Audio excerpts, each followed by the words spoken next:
nous sommes dans la joie ce matin? Est-ce que la citadelle est dans la joie ce matin? Je ne parle pas d'une joie qui dépend de nos circonstances. Je ne parle pas d'une joie qui, quand on regarde notre compte bancaire, on est ou on n'est pas dans la joie parce qu'on regarde le chiffre, on fait « ouch ». Je parle d'une joie qu'on ressent au-dedans de nous quand on sait qu'on est enfant de Dieu, quand on sait qu'on est fils et filles du royaume, quand on sait, quelles que soient les circonstances qu'on traverse, quelles que soient les situations, je regarde et je ris, je dis ce n'est qu'une plateforme pour que mon Dieu se glorifie. Amen. Alors je repose la question, est-ce que la citadelle est dans la joie ce matin? Voilà qu'on est parti pour bien démarrer. Gloire à Dieu, on peut s'asseoir. C'est toujours un privilège pour moi et un honneur de me tenir devant vous pour partager ma passion pour la parole de Dieu. J'espère que le micro donne bien. Oui. J'aimerais d'abord, avant de commencer, adresser une salutation particulière au révérend docteur Kabou et à maman Christine, qui, quand bien même dans l'ombre, ils continuent à nous porter. Nous, la jeune génération qui sommes encore sur le champ de mission, je remercie également pasteur Omer et pasteur Nadine pour l'opportunité qu'ils me donnent de me tenir devant vous ce matin. Et au-delà d'être mes pasteurs, ce sont aussi mes mentors. Pasteur Nadine me disait encore dernièrement, Liliane, non pas pour te mettre la pression. Moi, je dis, pasteur Nadine, c'est une bonne pression qui permet de produire le bon vin. Et il nous donne des opportunités pour grandir dans notre marche chrétienne. Et nous bénissons le Seigneur pour leur ministère. J'écoutais encore pasteur Omer prêcher récemment, et puis il a révélé un de mes secrets. Il a dit, soyez mes imitateurs. Il a exactement dit ce que je fais, devant un miroir. Je dis, pasteur, moi, je le fais déjà. Mais parce qu'il a dit publiquement, ça veut dire qu'on ne peut plus s'en cacher, là. Et donc, on bénit le Seigneur et que le Seigneur soit avec eux pendant leur déplacement. Alors, avant d'aller plus loin, nous allons passer un moment dans la prière. Nous allons prier. Notre Père, je te bénis. Je te bénis pour l'occasion que tu nous donnes de pouvoir écouter ta parole. Merci de m'avoir choisi ce matin comme un simple instrument pour pouvoir apporter ta parole à ton peuple. Saint-Esprit, sans toi, je ne peux rien. Alors que dans ta parole, il est écrit, ne t'inquiète pas de ce que tu vas dire, car mon esprit parlera en toi. Saint-Esprit, parle au-dedans de moi. Je t'appelle, Saint-Esprit, pour que tu viennes renverser tout raisonnement, toute hauteur qui s'élève contre la connaissance de Dieu et viens soumettre toute pensée captive à l'obéissance de Christ. Ô Saint-Esprit, sans toi, nous ne pourrons rien faire. Viens illuminer les yeux de nos cœurs. En écoutant ce message, fais tomber les écailles de nos yeux pour que nous puissions comprendre l'héritage qui s'attache à notre appel, l'espérance qui s'attache à notre appel, l'héritage de la gloire que tu réserves aux saints. Seigneur, nous croyons en toi. Nous croyons que tu veux faire tellement avec nous. Et voilà pourquoi nous voulons nous disposer nos cœurs à écouter ta parole. Que nos cœurs soient cette semence, que cette parole qui tombera dans cette terre fertile puisse porter des fruits pour l'avancement du royaume. C'est dans le nom précieux de Jésus que nous t'avons ainsi prié. Amen. Gloire à Dieu. Ce matin, on va parler de cuisine céleste. On va parler de repas. Oui, au ciel, on fait des repas. Au ciel, on fait de bons gâteaux, meilleurs même que les gâteaux de la sœur Marie-Lénie. Elle est là ou elle n'est pas là parce que je ne veux pas qu'elle me fasse plus des gâteaux après. Les gâteaux du ciel, on peut en abuser là. On peut en manger autant qu'on veut. On peut même pas faire d'excès de calories avec les gâteaux du ciel. Et aujourd'hui, on va parler de la cuisine céleste. On le voit au travers de la parole de Dieu. Il y a un homme particulièrement que Dieu lui a beaucoup parlé en mettant à sa disposition la provision divine. Je suis arrivée à un moment donné à me demander, est-ce que c'est parce qu'il aimait beaucoup manger?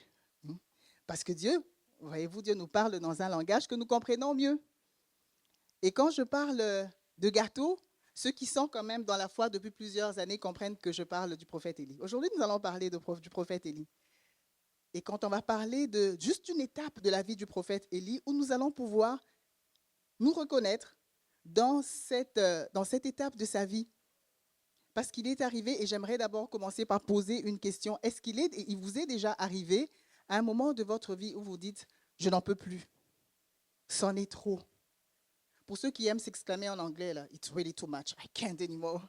Où on a l'impression qu'on veut tout abandonner, on veut tout laisser tomber.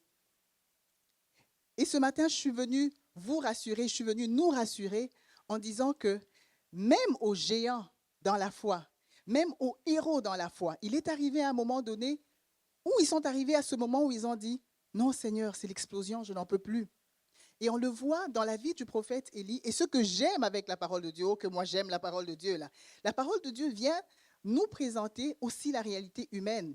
Elle ne vient pas seulement nous présenter les hommes, les grands hommes de Dieu, dans leur moment de gloire, dans leur moment de puissance, dans leur moment d'onction, mais elle vient aussi nous les présenter dans leur moment de faiblesse, dans leur moment de vulnérabilité.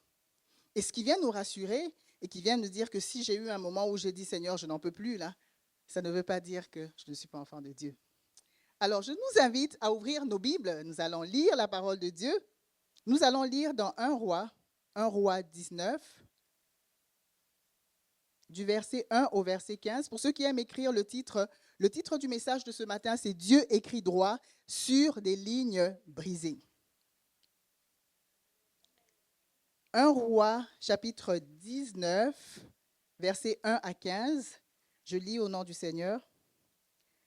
Akab rapporta à Jézabel tout ce qu'avait fait Élie, et comme il avait tué par l'épée tous les prophètes. Jézabel envoya un messager à Élie pour lui dire « Que les dieux me traitent dans toute leur rigueur, si demain à cette même heure, je ne fais pas de ta vie ce que tu as fait de la vie de chacun d'eux. » Élie, voyant cela, se leva et s'en alla pour sauver sa vie. Il arriva à Beersheba, qui appartient à Juda. Il y laissa son serviteur. Pour lui, il alla dans le désert où, après une journée de marche, il s'assit sous un genêt, demanda la mort en disant « C'est assez, maintenant, Éternel, prends mon âme, car je ne suis pas meilleur que mes pères. » Il se coucha et s'endormit sous un genêt. Et voici un ange le toucha et lui dit « Lève-toi, mange. » Il regarda et il y avait à son chevet un gâteau cuit sur des pierres chauffées et une cruche d'eau. Il mangea et but, puis se recoucha. L'ange de l'Éternel vint une seconde fois et le toucha et dit « Lève-toi, mange, car le chemin est trop lent pour toi. » Il se leva, mangea et but, et avec la force que lui donna cette nourriture, il marcha 40 jours et 40 nuits jusqu'à la montagne de Dieu à Horeb. Et là, il entra dans la caverne et y passa la nuit. Et voici la parole de l'Éternel lui fut adressée en ces mots. « Que fais-tu ici, Élie ?» Il répondit, « J'ai déployé mon zèle pour l'Éternel, le Dieu des armées, car les enfants d'Israël ont abandonné ton alliance, ils ont renversé tes autels, ils ont tué par l'épée tous les prophètes, tes prophètes. Je suis resté, moi, seul, et ils cherchent à m'ôter la vie. » Et l'Éternel lui dit, « Sors et tiens-toi dans la montagne devant l'Éternel. » Encore une fois, on va voir que dans les versets qui suivent, le prophète Élie va répéter la même chose, mais là, je m'en vais au verset, je suis au verset 12. Non, je vais remonter plus loin. « Et voici l'Éternel passa, et devant l'Éternel, il y eut un vent fort et violent qui déchirait les montagnes et brisait les rochers. L'Éternel n'était pas dans le vent, et après le vent, ce fut un tremblement de terre. L'Éternel n'était pas dans le tremblement de terre, et après le tremblement de terre, un feu. L'Éternel n'était pas dans le feu, et après le feu, un doux murmure et léger. Quand Élie l'entendit, il s'enveloppa le visage et son manteau, de son manteau, il sortit et se tint à l'entrée de la caverne. » Voilà le verset que je voulais sauter pour arriver tout simplement au message que notre Dieu va dire au prophète Élie. Il va lui dire, l'Éternel lui dit, je suis au verset 15, « Va, reprends ton chemin. » Amen. Alors, au travers de cette histoire, c'est une histoire que vous avez sûrement déjà entendue plusieurs fois. Pour ceux qui sont dans la foi il y a plusieurs années, ce n'est pas une histoire nouvelle. Mais ce que j'aime avec la parole de Dieu, quand le Seigneur permet qu'on puisse encore écouter un enseignement ou une prédication sur la base d'une histoire biblique connue, c'est parce qu'il y a une révélation nouvelle qu'il veut nous donner. Moi-même, je l'ai entendu plusieurs fois, mais à chaque fois que j'entends cette parole, il y a toujours quelque chose de nouveau que le Seigneur vient déposer dans mon cœur. Et je suis convaincue que ce message, si vous l'avez entendu 40 fois, c'est la 41e fois, mais il y a toujours une révélation nouvelle que le Seigneur veut pouvoir déposer dans nos cœurs ce matin. En parcourant ce texte, il y a 4 étapes que nous allons pouvoir passer au travers aujourd'hui. Dans cette étape de la vie du prophète Élie, je vais les citer tout de suite pour ceux qui écrivent. La première étape, c'est la fuite. La deuxième étape, c'est le jeûner. La troisième étape, la marche dans le désert de 40 jours et 40 nuits. Et la quatrième étape, c'est la caverne à Horeb, le moment de rencontre avec Dieu.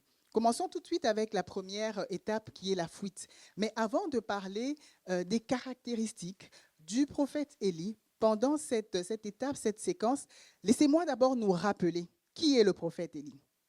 Le prophète Élie, on dit que c'est lui l'homme de Kérith, l'homme de Carmel, c'est lui l'homme de Sarepta.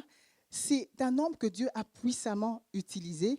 On se souvient que Dieu l'a conduit dans le désert de Kérith, où Dieu a permis qu'il puisse s'abreuver au torrent de Kérith, et il a envoyé des corbeaux, s'il vous plaît, des corbeaux, qui sont des oiseaux les plus selfish, orgueilleux, égoïstes, pourquoi je dis orgueilleux, égoïstes, pour aller nourrir le prophète qui était dans le désert. Il est sorti de là, il est allé visiter la veuve de Sarepta, où il a eu le miracle avec l'huile et la farine, et le fils de la veuve est tombé malade.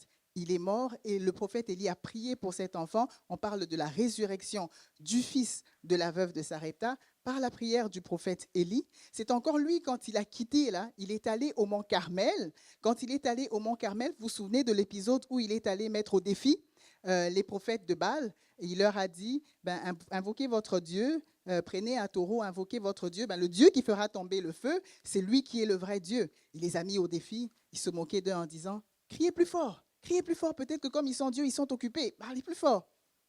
Ils ont passé toute la journée à implorer leur faux Dieu, le feu n'est pas descendu, mais lorsque le prophète Élie a imploré le seul vrai Dieu, alors le feu est tombé du ciel. Et c'est le prophète du feu, on appelle le prophète Élie. Et quand il a fait ce miracle, il a exterminé tous les prophètes. On parle de plus de 450 prophètes de Baal qui étaient là. Il les a exterminés. Quand il est parti de là, ce n'est pas fini. Il est monté sur le mont Carmel parce que par une prière puissante qui avait été faite par le prophète Élie, il y a quelques années, la pluie s'était arrêtée. Pendant 3 ans. Et ce jour-là, il est monté sur le mont Carmel, il a encore imploré l'action divine et la pluie a été rétablie par une prière du prophète Élie après 3 ans. Mais quand il a aperçu un nuage qui est de la taille d'une paume de main, l'homme de Dieu, il a soulevé le pan de son manteau, il a couru plus de 40 kilomètres. On dit que c'était le premier marathon de l'histoire du monde. Non, le marathon n'a pas commencé avec nous les hommes, c'est vraiment déjà dans la Bible, avec les géants dans la foi, là, ils faisaient marathon. Et moi, parfois, quand je prie, je dis, Seigneur, je veux l'onction de course du prophète Élie.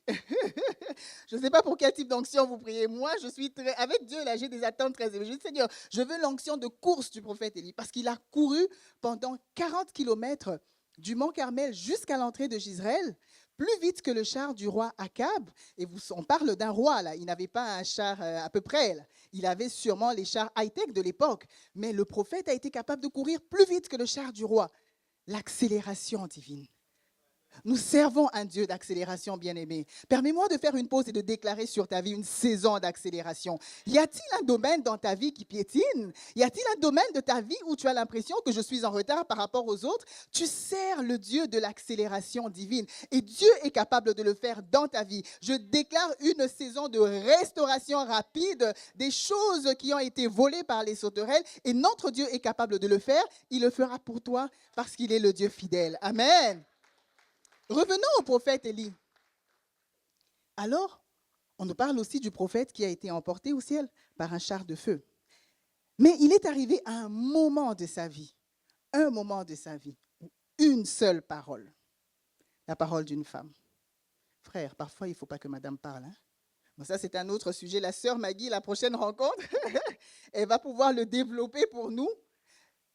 La parole d'une femme, pas n'importe laquelle, qui est Jézabel, qui est venu carrément faire fondre le prophète. Il s'est écroulé.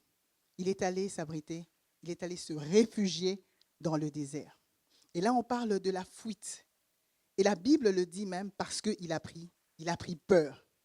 Ce matin, je suis venu dire à quelqu'un, bien aimé, la peur nous fait oublier tout ce que Dieu a accompli avec nous, tout ce que nous avons pu accomplir avec Dieu. La peur nous pousse à prendre des décisions irréfléchies. La peur vient pour briser notre foi. Regardez le prophète Élie qui a fait toutes ces grandes choses, mais il a suffi qu'il ait laissé une seule petite parcelle à la peur. Et là, du coup, il a tout oublié. Il s'est retrouvé sous un genêt à demander la mort. Ne laissons pas la peur prendre place dans nos vies. Et quand on regarde la réaction du prophète Élie, on voit de l'incohérence. On se dit, mais c'est tellement incohérent. Comment quelqu'un quelqu'un qui a eu un cheminement de foi, un cheminement de puissance, peut se retrouver à vivre ce genre de situation? Pour dire que, voilà pourquoi la Bible dit que c'était un homme de la même nature que nous. Alors le prophète Élie, quand on regarde sa vie, on dit c'est de l'incohérence. Je lisais ce texte, j'ai pensé à moi-même. Et il y a certaines situations que nous vivons en tant qu'enfants de Dieu où les gens nous regardent, ils disent, mais c'est tellement incohérent ce qui t'arrive. Je regardais mon propre parcours depuis que je suis arrivée au Canada. Je dis souvent, j'ai travaillé dans toutes les villes. J'habite à Repentigny, j'ai travaillé à Longueuil, j'ai travaillé à l'aéroport de Montréal, j'ai travaillé à Dorval, j'ai travaillé à Anjou. Donc, j'ai travaillé à des endroits où les gens regardaient et disaient, mais Liliane, mais sérieusement, et puis tu as 3 enfants, tu les gères pratiquement l'année longue toute seule, comment tu fais? C'était incohérent aux yeux des hommes. C'est comme aujourd'hui, tu regardes ton parcours, tu dis, c'est incohérent. Peut-être que tu es venu pour faire médecine, tu te retrouves à faire sciences infirmières, après tu vas faire comptabilité, et puis tu sors de là, tu vas faire IT, bon, whatever. Mais les gens te regardent et disent, c'est incohérent ton parcours. Tu regardes ton parcours, tu dis, Seigneur, il y a tellement d'incohérences. Voilà pourquoi le titre de ce message est « Le Dieu qui écrit droit sur des lignes brisées ». Ce n'est pas parce que c'est incohérent aux yeux des hommes que Dieu n'est pas dans l'affaire. Ce n'est pas parce que c'est incohérent aux yeux des hommes que Dieu n'est pas là. Dieu est le Dieu capable d'écrire droit sur des lignes brisées. Dieu est le Dieu qui est capable d'écrire droit sur des lignes courbes. Encore mieux, Dieu est le Dieu qui est capable d'écrire, même quand il n'y a pas de ligne, il écrit. Ce n'est pas compliqué. Même quand il n'y a pas de ligne, là, Dieu est capable d'écrire. Et donc ta vie, parfois tu dis, Seigneur, ma vie ne ressemble à rien, il n'y a pas de ligne. Il dit, mais je suis capable d'écrire même quand il n'y a pas de ligne. Et voilà ce que le Seigneur m'envoie te dire ce matin. Les incohérences que nous pouvons rencontrer, disons-nous que c'est une plateforme sur laquelle notre Dieu va se glorifier. Et on voit au travers de cette étape qu'on appelle la fuite, les caractéristiques, c'est la peur, c'est l'abandon, un langage défaitiste, un langage limitatif, de l'incohérence et le repli sur soi, la pression. Et on est là en face d'un homme de Dieu qui a décidé d'aller s'abriter sous un genêt. On arrive à la deuxième étape qui est le genêt. Oui, on parle d'un genêt, mais dans notre cas, dans notre vie d'aujourd'hui, ça peut être un genêt d'abattement, ça peut être un genêt de limitation, ça peut être un genêt de peur, ça peut être un genêt de maladie, ça peut être un genêt de chômage, peu importe, c'est un genêt où on sent qu'on fait du surplace.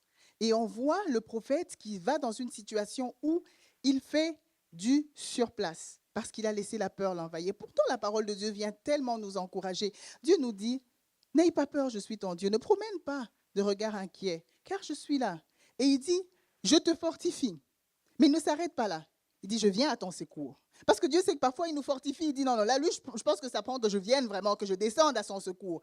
Et après, il dit, je te soutiens de ma droite triomphante. C'est Dieu qui est avec nous. Il est avec nous. Il dit qu'il est là. Il dit, ne t'inquiète de rien. En toute chose, fais connaître tes besoins à Dieu par des prières et des supplications, avec des actions de grâce. Et la paix de Dieu qui surpasse toute intelligence gardera ton cœur et tes pensées en Jésus-Christ.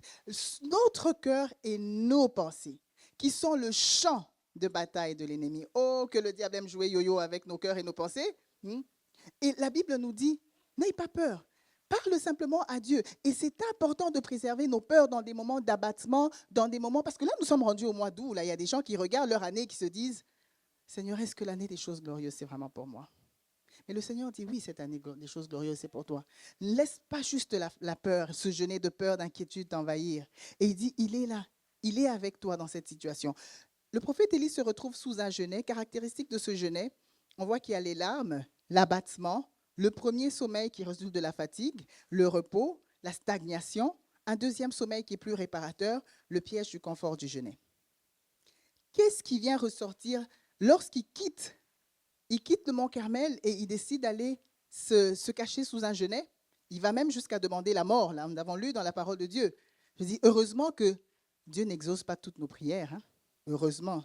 Parce que savez-vous que nos pensées parlent? Comme pasteur Nadine, j'aime quand le pasteur Nadine nous parle du pouvoir de nos pensées. Et dit, nos pensées parlent. Et parfois, par des soupirs, on adresse des prières. Si Dieu devait exaucer toutes nos prières, là, il y a beaucoup de gens qui n'auraient pas de cheveux sur la tête.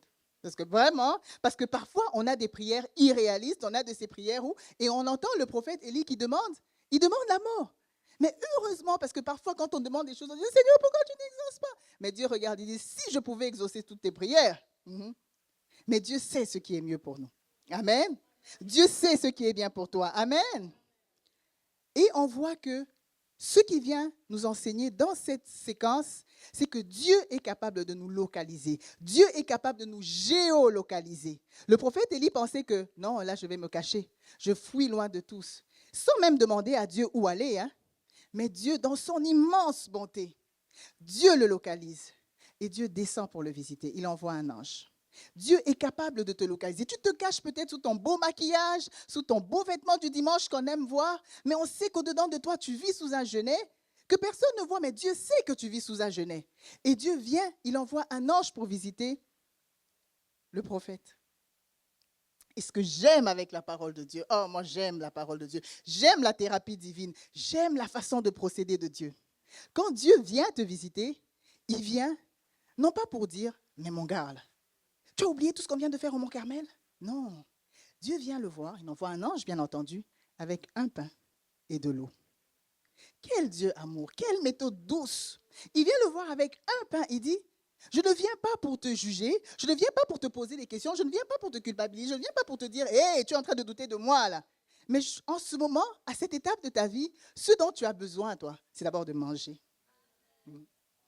Et Dieu regarde ma situation. Je suis caché sous un genêt de peur, sous un genêt d'abattement, sous un genêt de limitation, sous un genêt de culpabilité. Mais Dieu regarde ma situation. Il dit, à cette saison de ta vie, tu as besoin de te nourrir.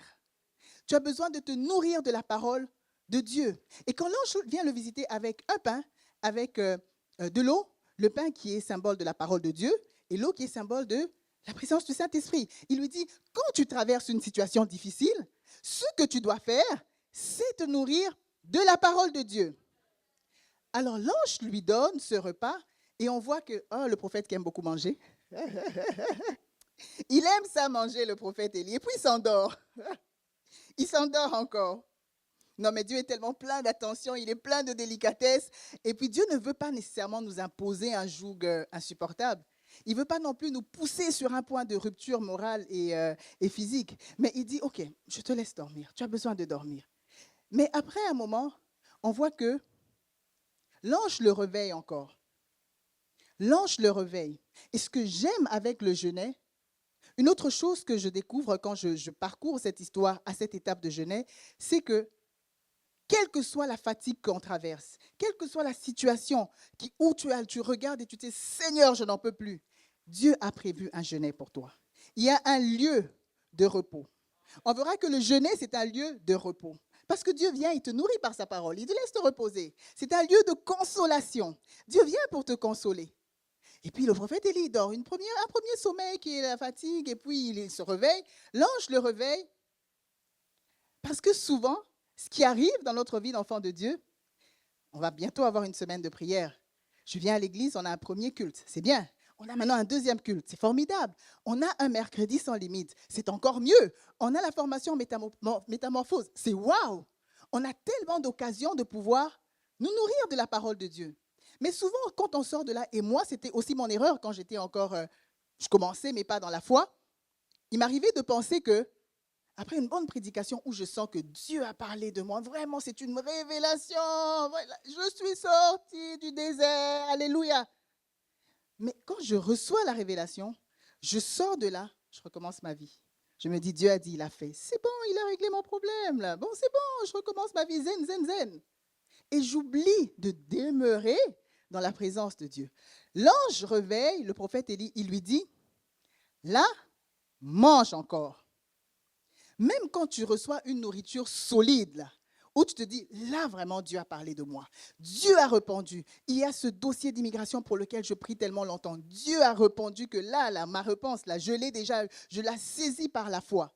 Mais l'ange dit au prophète Élie, non, ne te nourris pas une seule fois. Mange encore. Nourris-toi. Va plus loin dans ta relation avec Dieu. Va plus loin dans ton intimité avec Dieu. Voilà ce que ça vient nous enseigner. Dieu ne veut pas que nous restions des chrétiens superficiels. Il veut que nous puissions aller plus loin dans notre relation avec Dieu. Voilà pourquoi il dit, mange encore. Donc, reste dans la présence de Dieu. Et moi, avec des années dans la marche chrétienne, j'ai compris que quand je reçois une nourriture solide, tellement délicieuse, je dis, là, Dieu veut que je continue encore.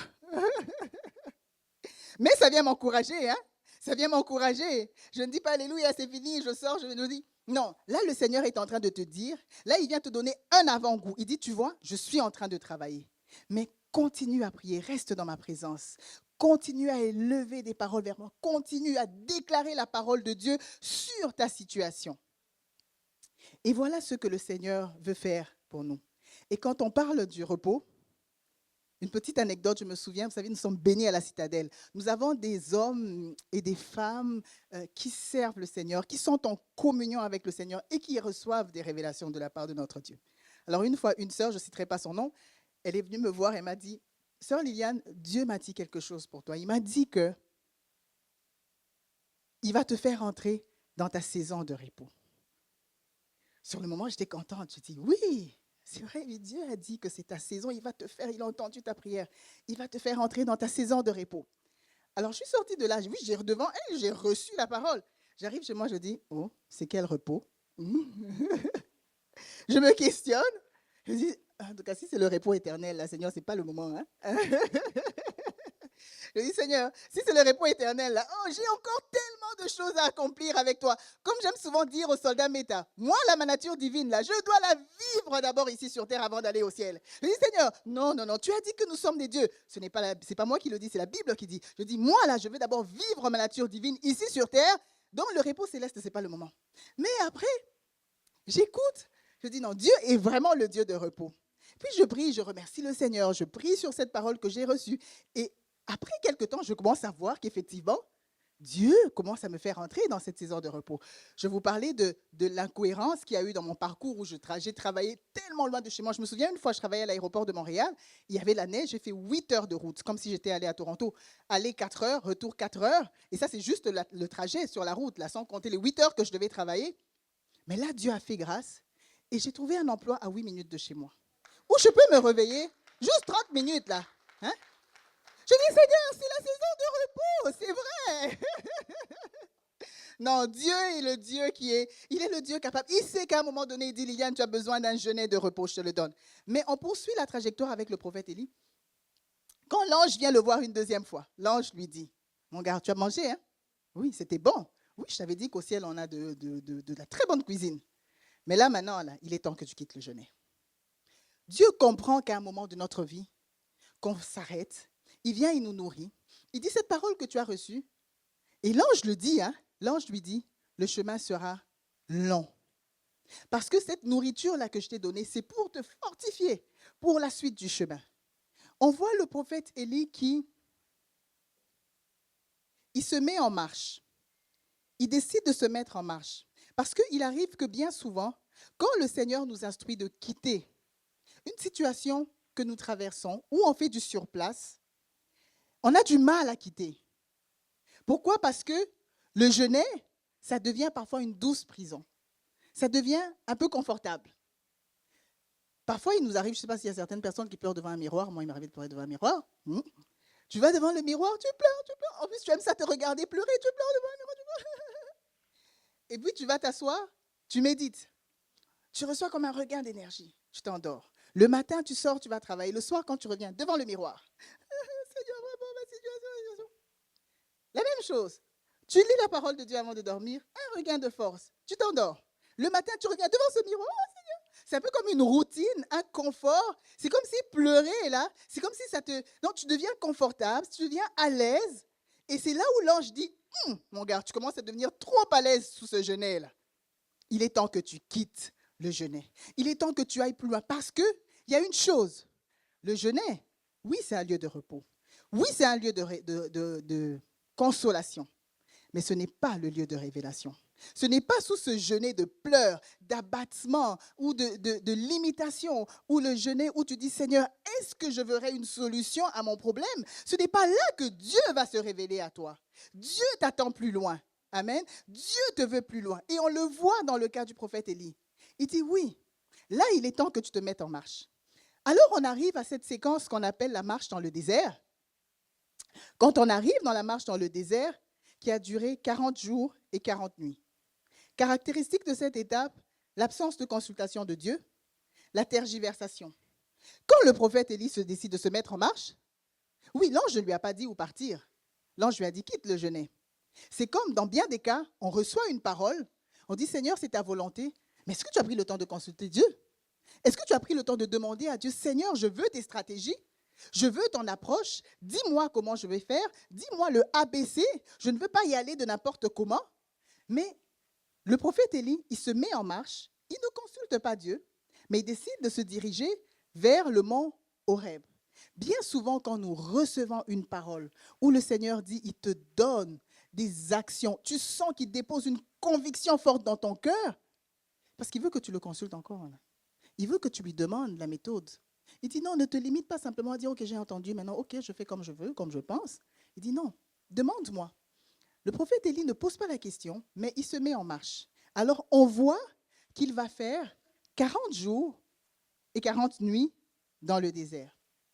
Quand on étudie, les théologiens nous informent que ce trajet-là, c'est un trajet de 10 jours, en principe.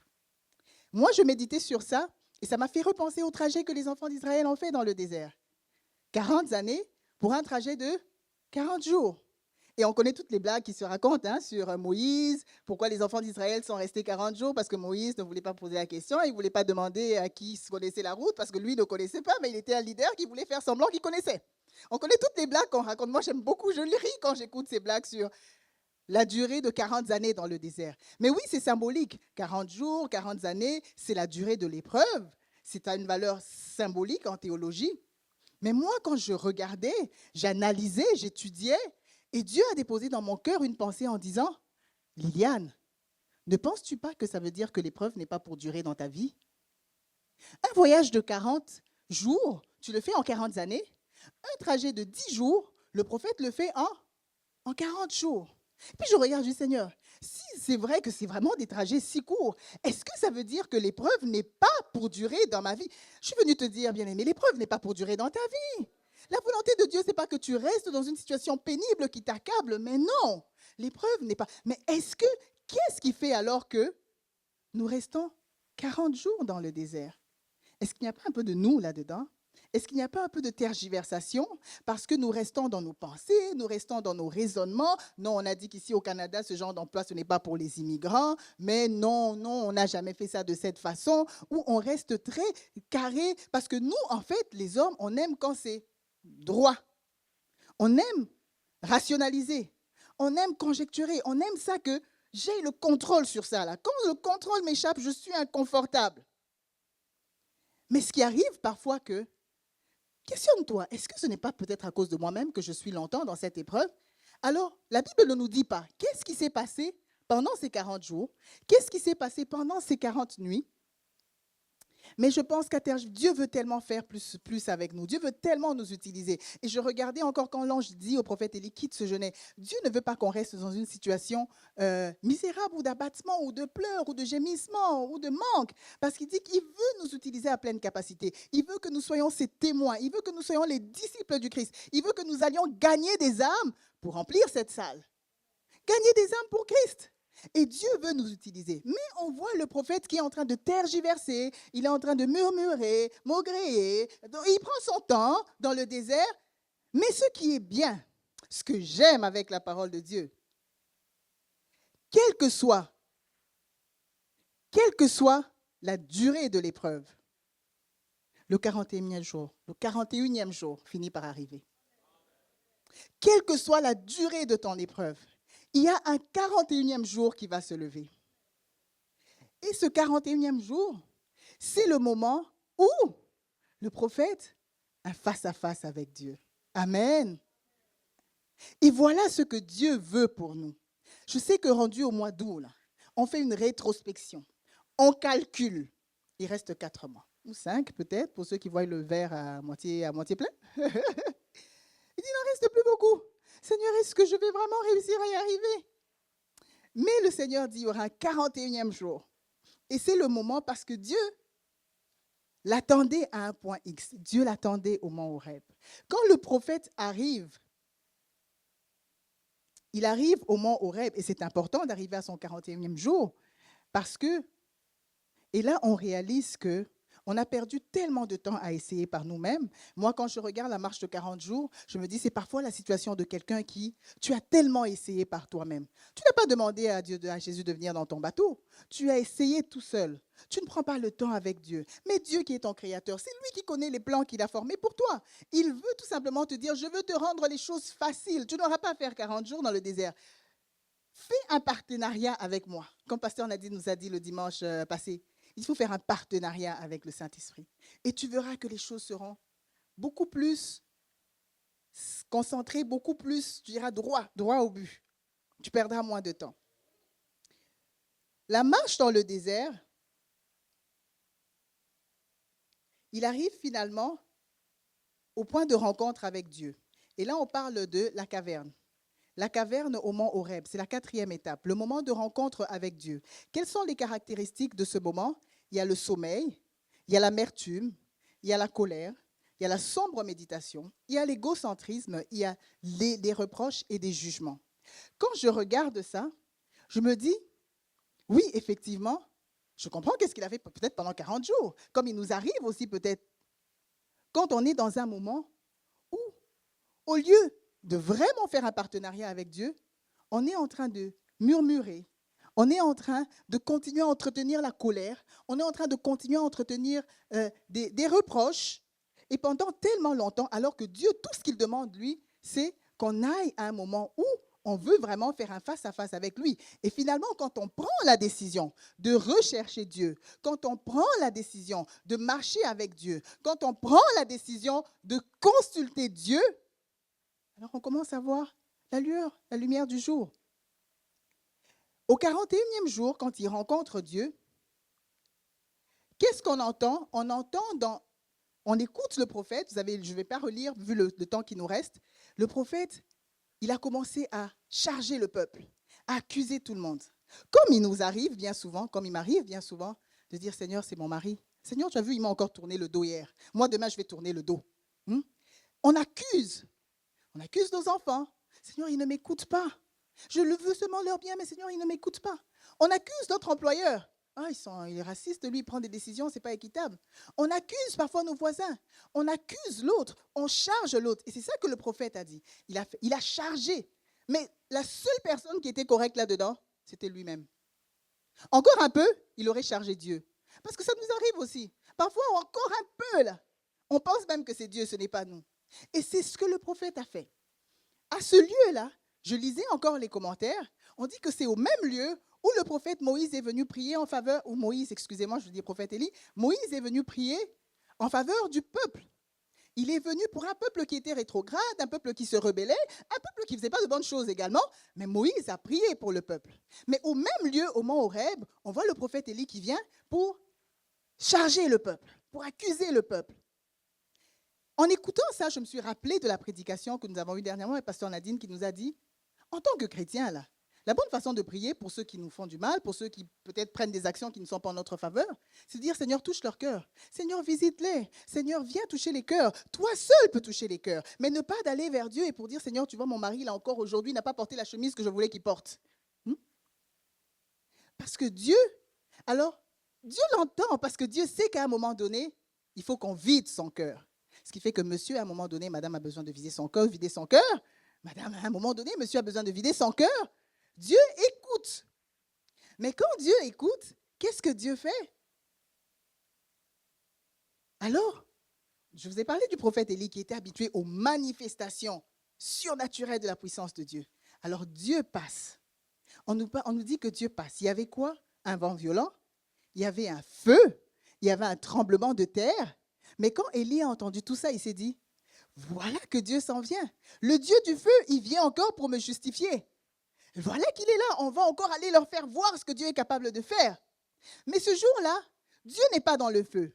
Dieu n'est pas dans le vent. Dieu n'est pas. Il était tellement habitué à ces manifestations de Dieu, mais Dieu dit non. Aujourd'hui, tu vas découvrir un autre caractère de qui je suis. Je suis le Dieu amour. Je suis le Dieu rempli de bonté. Je suis le Dieu rempli de douceur. Je suis le Dieu rempli de patience. Je suis un doux murmure. Et Dieu vient. Il dit là, je ne vais pas mettre l'huile dans le feu parce que ce prophète, il est tellement en colère. Si je viens encore avec le feu, ça va exploser. Dieu nous connaît tellement, j'aime la parole de Dieu bien aimé. Dieu nous connaît tellement bien. Et Dieu dit, non, ça, ce dont tu as besoin, c'est un doux murmure. Il dit, alors il a chargé le peuple, Et moi, j'aime souvent dire, je veux être comme Moïse, prier en faveur de ceux qui me maltraitent. Je vais prier pour mon mari, je vais prier pour mes enfants, je vais prier pour mes frères, je vais prier pour ma famille, je vais prier pour mes projets, je vais prier pour mon employeur, même pour mon collègue qui chuchote derrière mon dos quand je ne suis pas là ou même quand je suis là. Je vais quand même prier pour lui. Parce que Dieu, quand le prophète charge, Dieu entend. Dieu ne répond pas à sa colère. Parce que Dieu dit, je ne fais pas dans la culpabilité, je ne fais pas dans la punition, je ne suis pas là pour taper sur les doigts. Je suis le Dieu qui aime. Donc, et parfois, quand on va charger les autres ou quand on va nous charger devant Dieu, Dieu répond tout simplement par son amour. Et Dieu est un Dieu amour. Voilà ce Dieu qui veut que tu puisses aller en profondeur dans une relation avec lui. Alors, deux choses que Dieu dit au prophète. Que fais-tu ici? Dieu te pose la question. Que fais-tu ici? Tu te poses la question. Tu es peut-être pour te dire que tu n'es pas au lieu où Dieu te veut. Tu n'es pas au lieu où Dieu peut t'utiliser à pleine capacité. Dieu dit, que fais-tu ici? Est-ce qu'il y a un domaine dans ta vie où le Seigneur te questionne? Il dit, qu'est-ce que tu fais ici? Qu'est-ce que tu fais dans cet emploi? J'ai déposé tellement de capacités en toi. Je veux que tu ailles briller ailleurs. Qu'est-ce que tu fais ici? Qu'est-ce que tu fais sur le bord de quitter ton couple? Non, non, ce n'est pas là ce n'est pas là que je te veux. Qu'est-ce que tu fais ici? Y a-t-il un domaine, tu es dans une relation où tu sais que Dieu n'aime pas? Qu'est-ce que tu fais ici? Et Dieu demande. Dieu nous pose la question. Autre chose que Dieu lui dit, Dieu vient lui rappeler son identité. Il vient lui rappeler. Dieu lui dit, tiens-toi debout devant moi. Quand on se retrouve dans un moment d'abattement, Dieu vient nous rappeler notre identité. Parce que le prophète Élie, c'est lui qui avait dit devant le roi Akab, l'Éternel des armées devant qui je me tiens est vivant. Là, il était debout. Là, il était, oui, c'est moi. L'Éternel des armées, je me tiens devant l'Éternel, il est vivant. Mais Dieu lui rappelle, tiens-toi debout devant moi. Ça veut dire, rappelle-toi que tu es encore mon serviteur. Parce que dans la culture hébraïque, quand on dit se tenir debout devant quelqu'un, devant Dieu, c'est qu'on est dans un état de se rappeler son statut de serviteur. Et Dieu te rappelle, tu es mon serviteur, je peux encore t'utiliser puissamment. Tiens-toi debout devant moi. Dieu vient te rappeler, alors que tu es dans un état d'abattement, Dieu te dit, rappelle-toi, tu es mon enfant. Rappelle-toi que tu es la fille du roi de rois. Rappelle-toi que tu es tendrement aimé. Rappelle-toi que tu es le sel de la terre. Rappelle-toi que j'ai déposé en toi des choses glorieuses. Rappelle-toi, Dieu te rappelle ton identité dans un moment d'abattement. Et on voit également que Dieu est ce Dieu qui nous connaît. Dieu est ce Dieu qui nous connaît. Alors que nous sommes en train d'aller tranquillement vers la fin, on va finir avec les 5 dernières minutes.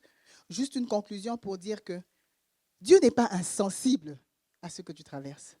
Dieu connaît ta situation. Il est capable de te géolocaliser. Il est capable de te visiter. Il est capable de t'envoyer la provision divine. Et tout ce que Dieu demande, c'est demeure dans ma présence. Passe du temps avec moi. Je veux t'utiliser. Je veux que tu sois ce gagneur d'âme. Si Dieu t'a envoyé à la citadelle, qui peut être un genêt, un endroit où tu trouves de la bonne nourriture, oui.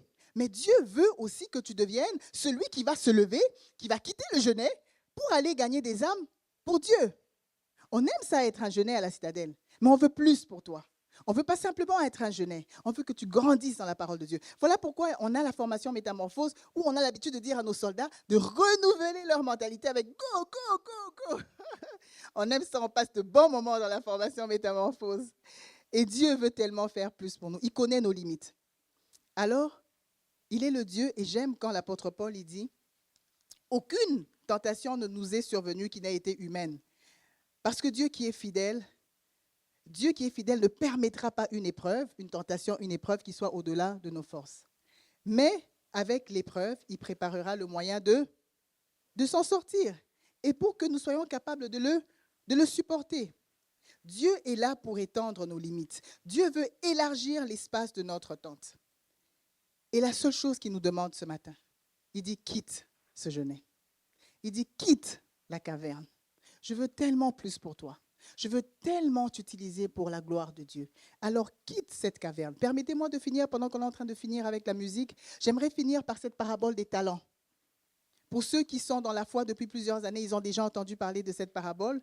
Un riche homme qui partait en voyage, et un homme qui était très riche, il a décidé de confier son argent. La Bible nous le dit, on n'a pas le temps de lire, mais pour ceux qui veulent lire, c'est dans Matthieu 25, 14 à 30. On dit que ce riche, oui, on peut y aller, parce que c'est la fin, tu peux y aller avec la musique, frère Caleb, merci. On dit que ce riche, il a confié des talents, première chose, à ses serviteurs. Il n'a pas confié des talents, il n'a pas confié son argent aux gens de l'extérieur. Le Seigneur veut nous confier les richesses du royaume, à nous qui sommes ses enfants. Il veut nous confier les intérêts du royaume pour que nous les fassions valoir. Alors ce riche, il regarde. il donne à 3 de ses serviteurs. À l'un, il en donne 1. À l'autre, il donne 3. Et au dernier, il donne 5. Ce n'était pas quelqu'un de stupide, c'était un riche, donc quelqu'un qui avait l'art des affaires. On se demande sur quelle base il a donné 1, sur quelle base il a donné 3, sur quelle base il a donné 5. Parce qu'il a regardé sûrement. Il connaît ses serviteurs. Il dit, celui à qui je donne 1, là, un peu douteux, hein? Je ne suis pas sûr que je vais faire des intérêts avec lui. Mais ce qui est bien avec notre Dieu, même quand on est sous ce genêt-là, hein, Dieu nous regarde, mais il investit quand même quelque chose en nous. Au-delà des caractéristiques innées, des compétences qu'il nous a données, que ce soit l'appel au ministère, que ce soit des talents, des qualités qu'il nous donne pour que nous puissions briller dans le séculier, Dieu veut encore nous donner plus. À celui qui est sous le genêt, là, il donne 1. À celui qui n'était pas très crédible, pas très, hein, pas très go dans les affaires, à l'autre, il en donne 3. Et au dernier, il en donne 5. Sûrement parce que ces deux-là, il avait justement l'assurance que les deux allaient faire valoir son argent. Et quand il est revenu, effectivement, il ne s'est pas trompé dans son jugement. Ceux qui avaient reçu 3 et 5 sont ceux qui ont fructifié l'argent du maître. Celui qui avait reçu 1, il avait tout simplement caché. Dieu nous regarde. Dieu te regarde. Il dit, est-ce que tu es encore sous un genêt? Si tu es sous un genêt, il est bon, il va te donner un talent. Mais quand il voit que tu quittes le genêt, quand il voit que tu viens dans sa présence, quand il voit que tu es prêt à go à partir, et Dieu regarde et dit, sur toi je vais investir 3, sur toi je vais investir 5. Et Dieu veut miser les richesses du royaume sur toi. Dieu veut miser les intérêts du royaume sur toi. Est-ce que tu seras capable pour les faire valoir? Et Dieu regarde, est-ce que tu te qualifies pour recevoir les richesses du royaume? Bien-aimé, quitte le genêt, quitte la peur, quitte le lieu de peur, quitte le lieu d'abattement, quitte ce moment où tu penses que non, Seigneur, mon dossier, quitte, fais simplement confiance en Dieu, fais ce partenariat avec le Seigneur, où tu dis, Seigneur, oh, je me laisse totalement entre tes mains. Et ma vie entre tes mains, tu peux en faire un sujet de témoignage. Et voilà ce que Dieu veut faire de nos vies. Dieu veut faire de ta vie un sujet de témoignage. Dieu veut faire de ta vie un sujet de témoignage. Dieu veut faire de ta vie un sujet de témoignage si tu es obéissant en faisant ce qu'il a déposé dans ton cœur ce matin. Que le Seigneur bénisse sa parole. Amen.